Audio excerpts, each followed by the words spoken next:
Perfect. An actual justification for Steve not knowing Sharon's name.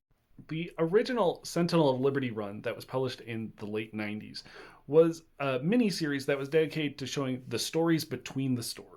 So you would have stories that were taking place right after Steve was unfrozen from the ice, or when Sam and Steve had become partners, but before Sam had gotten his wingsuit. And issue 1 is between the time when Steve and Sharon had already met, but still didn't know each other's secret identities and only interacted a couple of times. Now, I've talked a lot about how annoying it is that Steve and Sharon didn't know each other's names for years in the publication history of the comics, but this issue actually does a good job of giving a reason for that. Part of it is just that Sharon's characterization had changed. She became a lot more headstrong and feisty, for lack of a better word, in ways that are overall better. Her original character was rather flat and passive. And so this is used where in the issue, Steve is asking for her name, but she basically says, I'll tell you my name when you tell me yours. And Steve still had a secret identity at the time, so he wasn't quite willing to divulge that information. So for one, that's just more fun rather than we don't know why they know each other's names. That gave an actual reason, even if it is a silly personality conflict. However, there's some themes in this issue